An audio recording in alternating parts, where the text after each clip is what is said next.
Well, this is pretty amazing.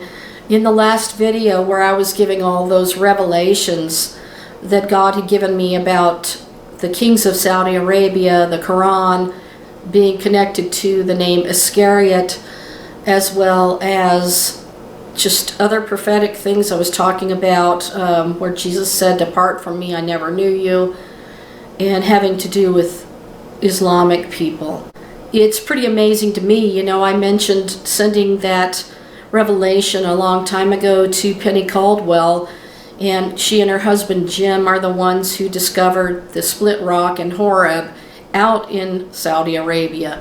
So they have quite an incredible story and history in their own right. And I was so excited that Penny heard my video and watched it, and she sent me this little tidbit of information, which is very shocking. She basically told me she listened to my most recent video about the Sudari 7. That's the clan that the King Salman is in Saudi Arabia. And she said, wow. Well, then she said, take a look at this that she just looked up, and she attached a page. And the name Suleiman, Solomon, and Salman are both derived from the root salam or shalom. She said, so both mean man of peace. Whoa. Anyway, she said she had to run, but she wanted to share that. And I just thought that was so stunning. And of course, Suleiman the Great was the one who, he had said that he was basically threatened that if he didn't rebuild the walls of the Temple Mount area, that he was going to come under God's punishment. So he had these stones put back into the wall, that kind of what you see today over there on the Temple Mount. And his name was Suleiman. And Salman, meaning man of peace. And don't you know that the platform of peace is what the Antichrist is going to come on? So now we can add Penny's information that she kindly sent and put that with all the other divine revelations that were in the last video. And I'll try to post the link to the other video down in the description box or under the video, so you can click on the link and go there and watch it. And in the last video I was revealing how the Lord had shown me that King Salman, who replaced Abdullah, who died in 2015, that the Lord had shown me that he is one of the 7, but he's also an 8th, and that this coincided with Revelation 17.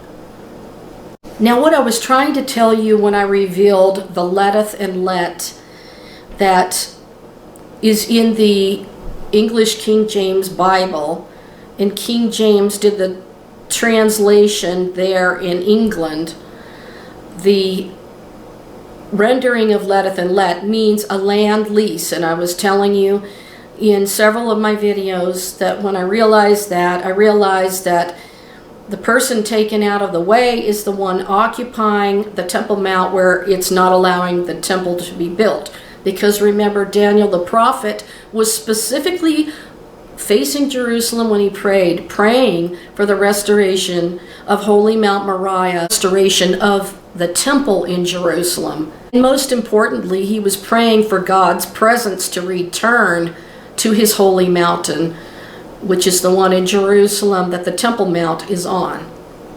So it made sense to me that the one that would be removed would be the one occupying God's mountain now and having custodianship.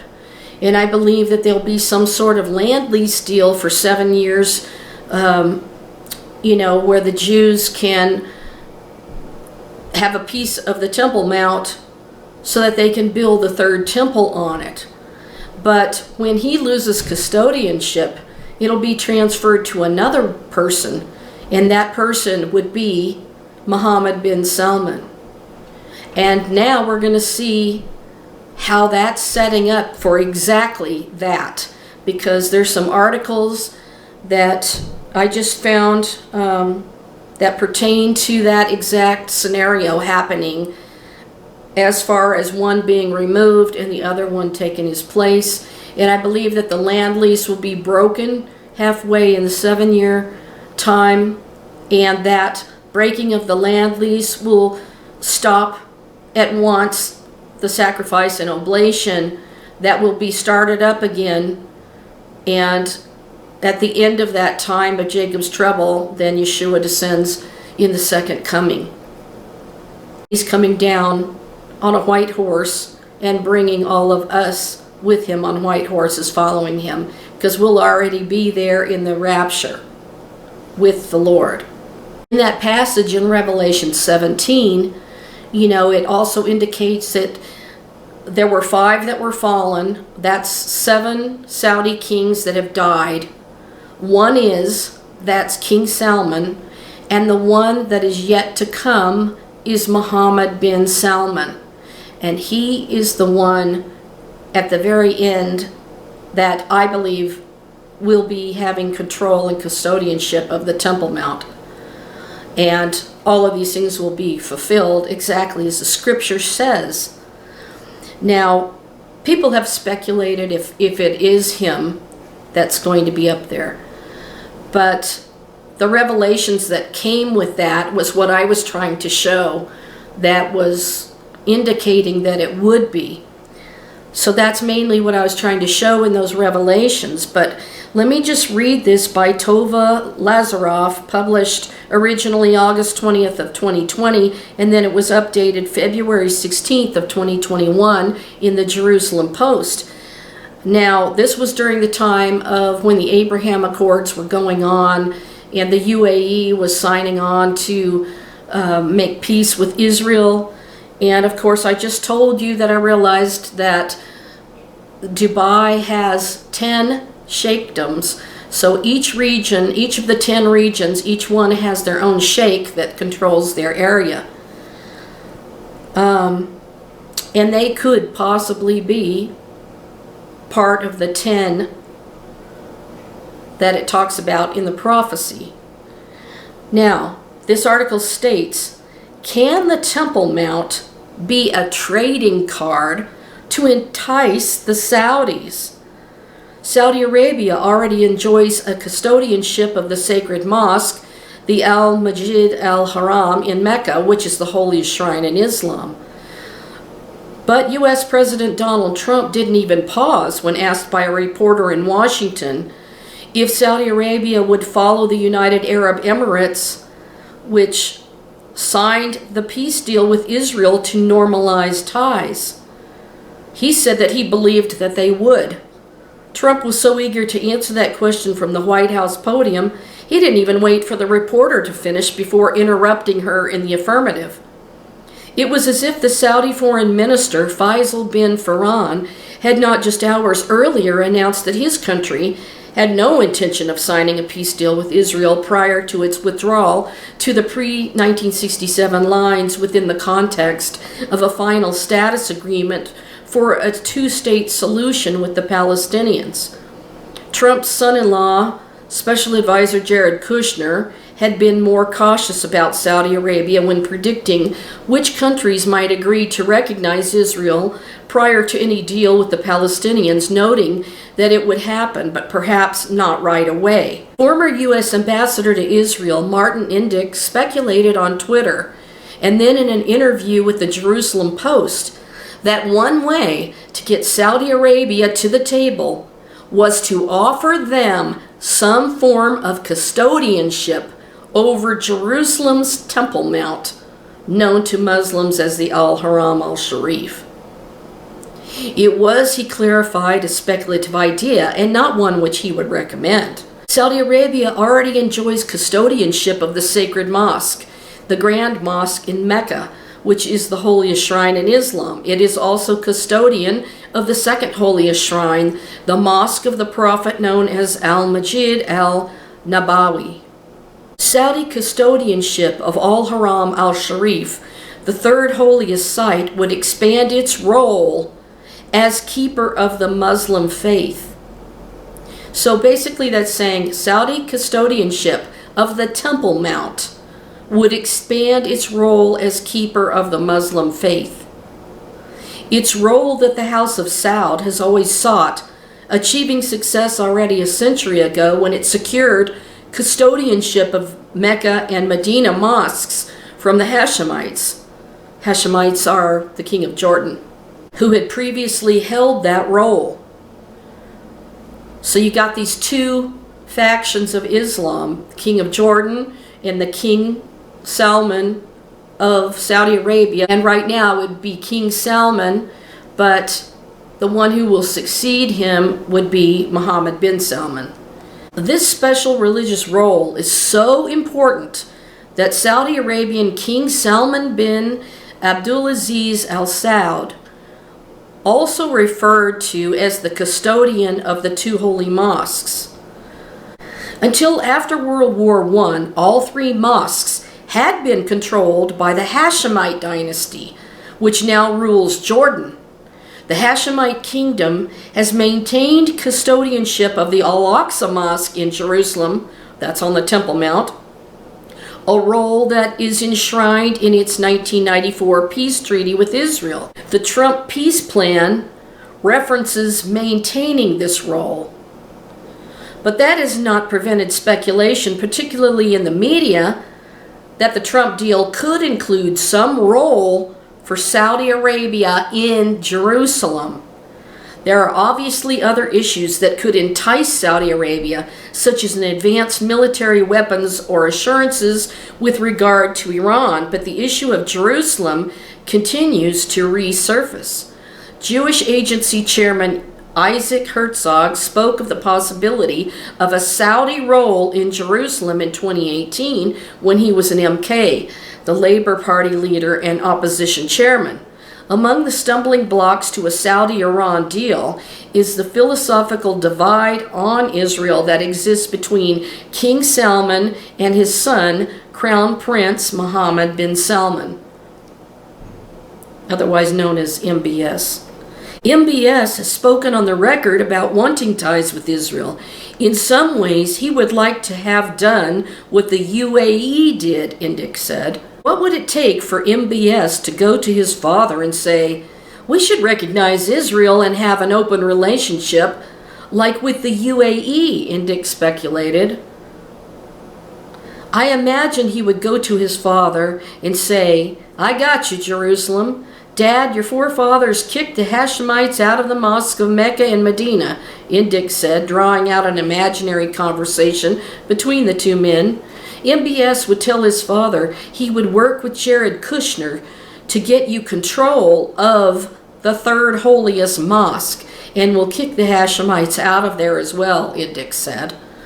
So he's already talking about, this Indyk is talking about Mohammed bin Salman eventually being the custodian up there on the Temple Mount and kicking out the King of Jordan as custodian. Relations between Saudi Arabia and Jordan are already tense, Indyk said. Among the fears of a Saudi custodianship in Jerusalem is that it would be seen as such a stunning defeat on the Jordanian street that it would unseat the moderate Hashemite kingdom. It could also threaten to dissolve the 1994 peace deal with Israel. Still, it would not be unusual for Trump to push forward with a Temple Mount offer to Saudi Arabia. This is a possibility that he would put this offer through to Saudi Arabia. These guys, the Trump administration, are operating here from their experience with New York real estate deals, where might makes right, Indyk said. Trump tends to take rash steps on the basis of instincts rather than careful deliberation, he added. Jordan is weak, dependent on Israel and the U.S. for its security, Indyk said. But he cautioned that such a move would be very dangerous. It would be a security risk for Israel. It would be madness from Israel's perspective, maybe known as the time of Jacob's trouble. Such a move could easily blow up. My experience is to stay away from Jerusalem. Do not touch it, Indyk warned. Retired IDF Brigadier General Mike Herzog, who is an international fellow at the Washington Institute, said the idea of a Saudi role has come up numerous times during past peace processes, including under former U.S. President Bill Clinton and within the context of the 2002 Arab peace deal.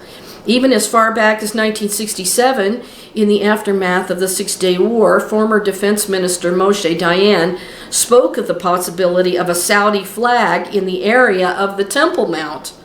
The Saudis want to play a role in Jerusalem, but it's not clear that they want to replace the Jordanians as custodians of the Temple Mount, Herzog said. I'm not sure the U.S. or the Trump administration would offer them custodianship, which would mean changing the Trump peace plan, but they could offer them some kind of a role in other ways. Saudi Arabia could be involved in the endeavor to bring Muslim worshippers to Jerusalem from Arab countries, Herzog speculated, or Saudi Arabia could be given an opportunity to invest in eastern Jerusalem, particularly in lieu of Turkey, which has been very active in regards to East Jerusalem real estate, Herzog said. Now, isn't it interesting that Joe Biden is about to go to Jerusalem, to East Jerusalem, and try to work out a two-state solution so the Palestinians can have a state there? And is it possible that Joe Biden could finagle some sort of deal at the time that he goes there to give Saudi Arabia some sort of role to play there up on the Temple Mount? That's a definite possibility. Saudi Arabia could have a leading role in such a council, Herzog said. It could be tasked with renovation at the site. I assume both Israeli and the U.S. would like to find the right balance between Saudi Arabia and Jordan. I truly believe that that is what is meant in 2 Thessalonians chapter 2 when it says that the man of sin would be revealed. The one is taken out of the way, and then the Antichrist would be revealed. I believe that the one taken out of the way would be the king of Jordan as the custodian. See, he's preventing the third temple all of these decades from ever being rebuilt. And would it be possible that they would lease this piece of land to the Jews to allow them to build the temple, and that would be the Saudis that would then take over halfway through the 7-year time of Jacob's trouble? Now let's go to another article that was published actually today in 2020. And we're in 2022 now, but this was written exactly 2 years ago today by Jerusalem Post staff. And it's titled, Saudi Arabia, Israel Negotiating Temple Mount Control. While Jordan had strongly objected to any change in the makeup of the Waqf, in recent months their stance changed after Turkey became involved in East Jerusalem and the Temple Mount. Saudi Arabia and Israel are conducting negotiations to allow Saudi representatives to join the Jerusalem Waqf Islamic religious trust that controls the Temple Mount, Al-Aqsa, according to a report Monday by Israel Hayom. These are sensitive and secret discussions conducted with ambiguity and low intensity with a small team of diplomats and senior security officials from Israel, the U.S., and Saudi Arabia as part of negotiations to progress the deal of the century, said senior Saudi diplomats to Israel Hayom. While Jordan had strongly objected to any change in the makeup of the Waqf in recent months after their stance changed after Turkey became involved in East Jerusalem and the Temple Mount, after the clashes surrounding the Gate of the Mercy complex and the attempt to install metal detectors at the Temple Mount, Jordan appointed Palestinian representatives to the Waqf. The Palestinian representatives began to allow Turkish organizations to operate on the Temple Mount by establishing foundations to which the Turkish government provides tens of millions of dollars, according to Israel Hayom. As Turkish influence increased, the Jordanians told Israel and the U.S. that the kingdom was ready to soften its stance concerning allowing Saudi representatives in the Waqf. The addition of Saudi representatives would occur under specific circumstances that won't impact the unique position held by the Jordanian kingdom on the Temple Mount. And if Saudi Arabia provides millions of dollars as a contribution to Islamic foundations that operate in East Jerusalem and the Temple Mount, and place diplomatic and political pressure to remove the Turkish organizations from that area. An Arab diplomat told Israel Hayom that if the Jordanians were to allow Turkey to operate on the Temple Mount without interfering, Jordan would remain only on paper in their definition in the special position of managing the holy places of Islam. They need money and influence of Saudi Arabia in order to stop the Turkish president. The diplomat added that Israel and the U.S. have an interest in Saudi support in order to progress the deal of the century and the annexation process. Moreover, Saudi Arabia brings with it the support of the UAE and Bahrain. So, Saudi Arabia brings with it the support of the UAE, and the UAE has the 10 sheikdoms. So they've got a sheikh for every single one of their 10 regions. The diplomat stressed that it was still too early to say whether the Saudi representatives would actually be added to the Waqf. The intention is that the integration of the Saudi delegates will be in the constellation of observers only and not binding, in order not to impact the special position of Jordan on the holy area, said the diplomat to Israel Hayom. U.S., Saudis, and all Gulf states, plus Egypt and Jordan, realize that the age of going to war with Israel is over. Pointing to the advantages of normalizing relations, he argued that the whole Arab world could benefit from it, Globes reported. Saudi Arabia's Foreign Minister Faisal bin Farhan Al Saud stated in February that upgrading relations with Israel will occur only when a peace agreement is signed and is in accordance with Palestinian conditions. Will that happen when Joe Biden goes there to East Jerusalem this month? When the Trump administration's deal of the century peace plan was released, Saudi Arabia was among the countries that expressed support for the plan. The kingdom appreciates the efforts of President Trump's administration, who developed a comprehensive plan between the Palestinian and Israeli sides, and encourages the start of direct peace negotiations between the Palestinian and Israeli sides under the auspices of the United States.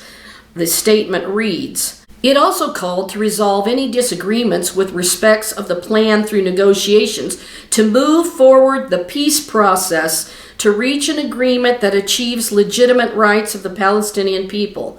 Crown Prince of Saudi Arabia, Mohammed bin Salman, told Palestinian Authority President Mahmoud Abbas that our position towards the Palestinian issue has not changed.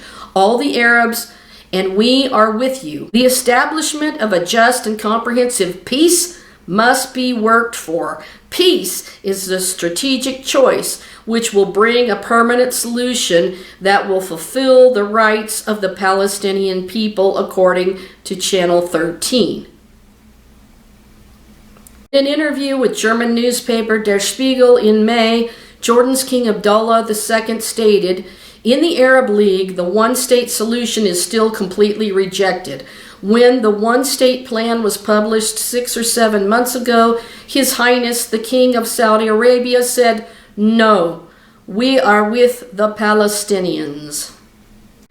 Now keep in mind that not only King Salman has the name Salman in his name, but Mohammed bin Salman also has that name that means man of peace, according to what Penny Caldwell just showed me.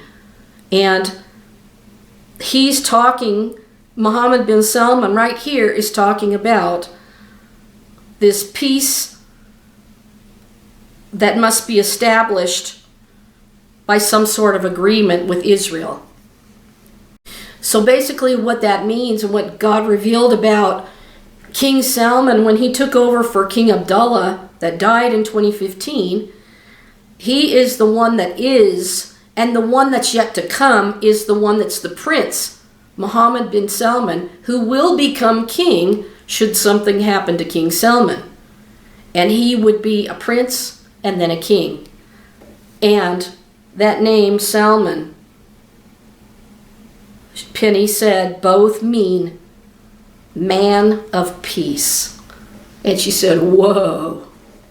I wanted to thank Penny for sharing that with me, because that really is another revealing of adding to the other revelations, revealing who the man of sin is going to be. And, you know, I told you that sin was the name of the moon, and they used to worship that clear back even in Judges 8. And the greatest deceiver goes back to the Garden of Eden and was there and deceived Adam and Eve. And death came because of it. So all of this is incredibly prophetic. It's interesting to notice that in 2017, Saudi Arabia's King Salman bin Abdulaziz Al Saud personally intervened to end the closure of the Temple Mount following a terrorist attack. Now, this was posted today in 2022 by Yaakov Katz in the Jerusalem Post, and it says, Lapid to Post, Saudi normalizations with Israel will be in baby steps if it happens. In an exclusive interview with the Jerusalem Post, Foreign Minister Yair Lapid said that if a new Iran deal is implemented, it will not apply to Israel, expressing optimism about the prospect of normalization with Saudi Arabia. Foreign Minister Yair Lapid told Jerusalem Post this week that the direction seems positive and that if anything moves on establishing official relations between Israel and the kingdom, it will be with baby steps. It's going to take time, Lapid said in an interview on Monday, marking 1 year since the establishment of the government, which will appear in Friday's magazine. The Abraham Accords were an explosion, and the year afterward, I spent the first 3 months of being foreign minister on a plane going to open embassies in places we never dreamed of opening embassies. With Saudi Arabia, if it will happen, it'll happen with baby steps, but I think some of those steps are being taken. I think that the American administration is game for this process, and we appreciate that. When asked if the Americans were playing a more active role than in the past, Lapid said he believed they were. Israel has a lot to offer the world in general, he said, explaining why countries like Saudi Arabia and others would want to normalize relations with Israel. There's an arc going from regional security architecture to innovation, to water and energy, and so on and so forth. Israel is a superpower in some fields, and we are more than willing to share those abilities.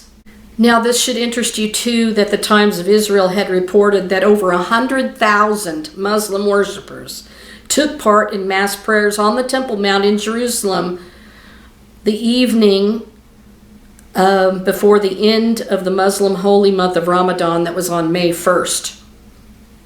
So are you telling me that Jews cannot go up there in large numbers, but they can go up there with 100,000? Now, one more thing I want to talk about is that the LA Times had reported that Saudi Crown Prince says Israelis and Palestinians both have right to have their own land. Saudi Arabia's young Crown Prince said in an interview that was published, and this one goes back to 2018. Mohammed bin Salman, heir to the Saudi throne, told The Atlantic magazine that any Middle East peace agreement would need to address the fate of Islam's third holiest site, the Temple Mount, which is located in Jerusalem and ensures the rights of the Palestinian people.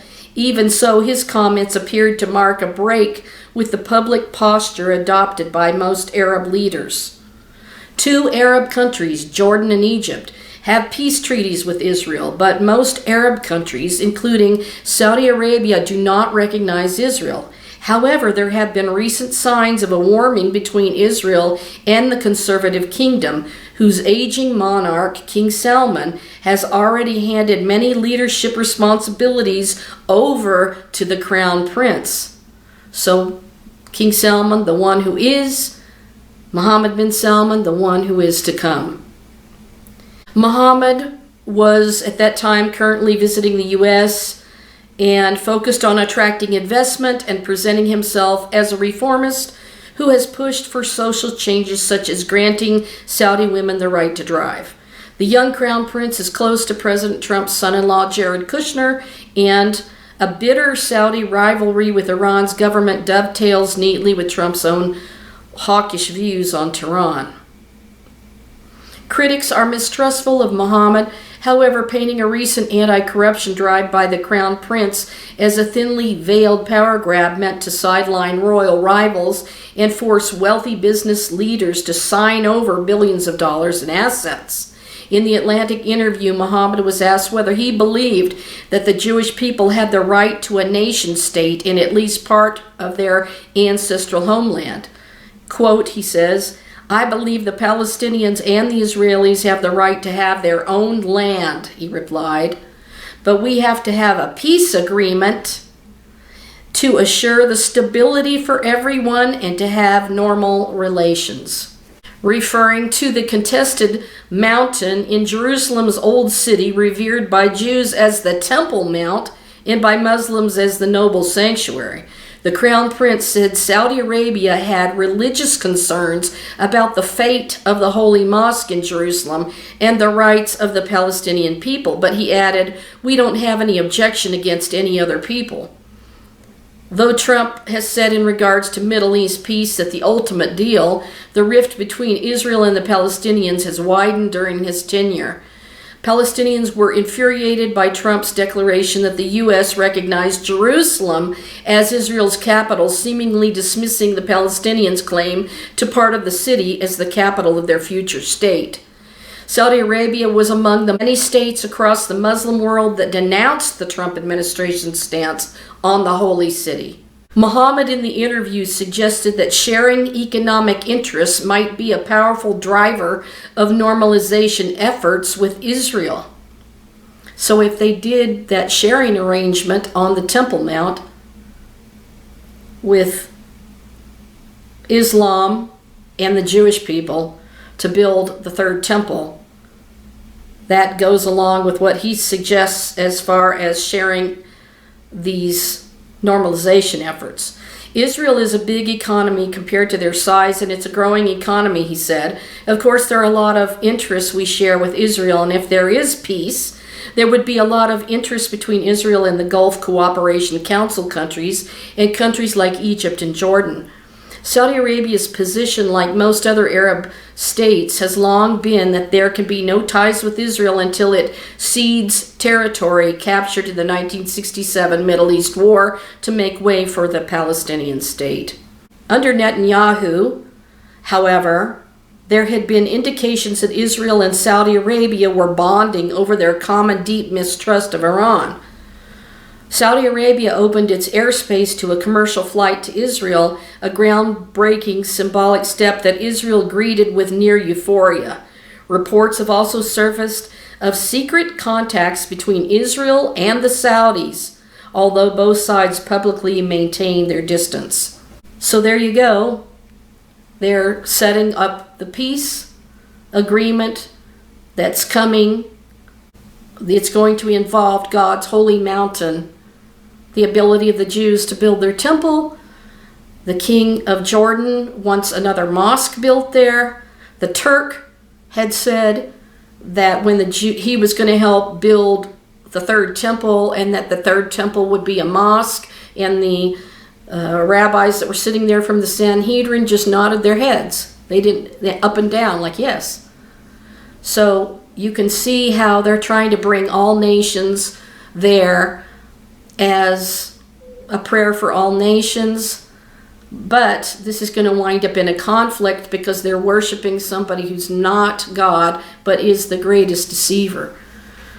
So put this together with the last video of the revelations I gave you, and just realizing all of this is happening, and these secret negotiations have been going on for some time with Saudi Arabia, you know, more than likely taking control of the custodianship at some point, brings it to a real serious connection to what I believe that 2 Thessalonians chapter 2 passage means, that the king of Jordan is the custodianship that will be removed and replaced with the one halfway through the lease. They're going to give a piece of land for them to build the temple. And I believe that lease will be broken halfway through, but they'll already have their temple built and they will already be performing sacrifices, and it will come to an end. So with all of this, I hope you are enjoying these videos and the research and the work that I put into this. Sometimes I think I'm not getting any support. Maybe 1 or 2 people support me, but that's all. But I just appreciate anything that anybody can contribute to. My situation right now is not that great, and I look forward to getting out of here pretty soon. So thank you for your kindness. Thank you for watching, and I hope you're just enthralled with all of these end-time events that are just so profound coming about before your very eyes. And this is just more proof what Penny Caldwell said about Salman meaning man of peace, and then Mohammed bin Salman basically saying that he wants a peace agreement with Israel to normalize their relations. All right, well, that's some more information for you. So I guess I'll sign out and say shalom, have a good evening, and I will see you later.